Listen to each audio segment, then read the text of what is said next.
This is TWiT. iPhone. First of all, Renee. Yes, sir. What's your best guess as to the name of the next iPhone, the high-end fancy one? I hate making these guesses because it's literally Apple guesses. So they get together, they pick sort of a name, they make up a big list, and then they go through them and they talk out all these names and figure out which one is the best one to go to market with. And sometimes it's the first name they thought of. Sometimes it's not. Like I believe the recent MacBook was MacBook Stealth for a while before they settled back down to just Thank God. MacBook. So, yeah, so I mean it goes. I mean, like, well, a lot of names sound goofy until you've had them for 10 months. And then we do think that there will be a 7S and a 7S Plus, right? Yeah, and they could just be iPhone 8, iPhone 8 Plus, and iPhone 8 Pro because that's a very simple, easy to understand nomenclature. Or they could just be iPhone Plus, and iPhone Pro if Apple decides to ditch the numbering scheme. I mean, there's pros and cons to all of these, and I imagine Phil Schiller and Greg Joswiak and everyone are busy hashing that out. We are lucky because we do have an expert in iPhone naming here. Scott Bourne in 2006, before the iPhone came out, before it was announced, you knew it was going to be the iPhone. Right? I did. You said it's going to be the iPhone, and that was actually a more of a guess because I mean there were iPods. Well, we had a little bit of just a touch of inside info. Oh, did you? Yeah. Oh, I didn't know that. Nobody's going to remember this. It's watching the show, but this is like eons ago. But my little buddy Merlin Mann would ridicule me every time I'd say I had an inside source, but I really did. I had an inside source. Is he still on Apple? I'm not going to say anything else. Andy, do you have any thoughts about what the next generation iPhone will be called, the high-end model?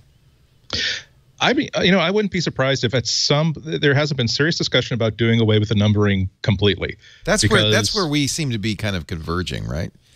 Yeah, because they've done that before. Remember they did away with that for the iPad. It basically makes older hardware feel a little bit frumpier than it actually is. If you just simply call it iPhone Plus 2017 edition, that's okay. That's like the fourth or fifth syllable, by which point no one is listening anymore. You have to ask yourself, at what point is it useful to them to keep numbering these things? I wouldn't be surprised if they were to do a new name for this new higher end phone. I'm sure that they would want to keep the pedigree that they've been doing before, like the Mac Pro or the Mac it would be the iPhone Pro or the iPhone Edition. Addition would help to make it sort of go down a little bit easier that things are in such short supply and that they're charging so much more for them. I have to say that I'm, contrary to what I was talking about several months ago, I'm warming to the idea of having an iPhone edition, so long as they're using this as an opportunity to really push the hardware forward. And not just a way to, we're going to make as long as they don't make the same mistake that I thought they made with the watch, which is to say we took the same molds, it's the same watch, we just put a more, I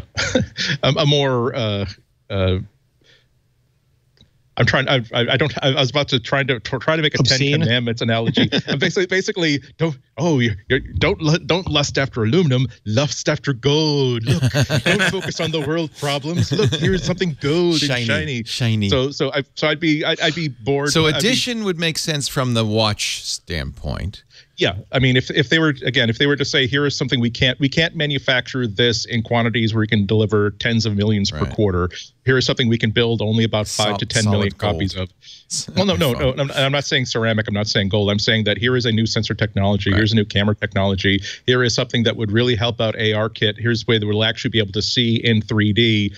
And that will let you get an advanced look at what ARKit can do with people that have these new special kinds of phones that have this special extra hardware. But it doesn't commit them to making sure they can source 100 million copies of this component. It also doesn't commit them to being able to ship this to every single store and have it waiting for everybody. So what I'm looking for in every manufacturer, not just Apple, is again something that really pushes phones forward, because it's really, really hard now to a lot of the most exciting stuff that's happening is how good a phone can you make now for $300, for $400, for $200. And a lot of manufacturers are doing some incredible hardware for half the price of any prestige level phone. So it would disappoint me if they were saying we just made it more elegant. We just made it more exotic. We just made it more, design pat on our back about how good designers we are.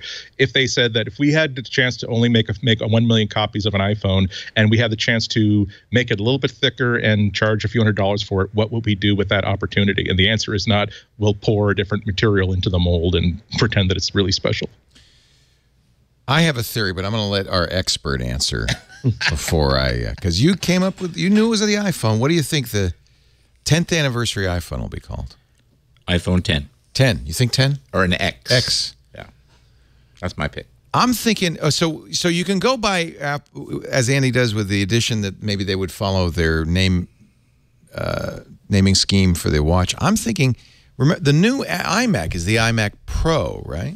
Yep. Yeah, and Pro is probably my second choice. Pro might be interesting. The iPhone Pro, focusing especially on the camera. From the marketing perspective, Andy's right on. I mean, it's definitely harmful to legacy sales to have you look at an iPhone 4 as, something that's really no good because it's so old. Right. If you take that numbering system away, that makes selling, older phones They easier. did it with the SE, right? Yeah, the SE is really a 5S, but they call it the SE. Right. And I think that, marketing drives a lot of the decisions at Apple. So it's a good bet, but I think the number X is real popular in overseas.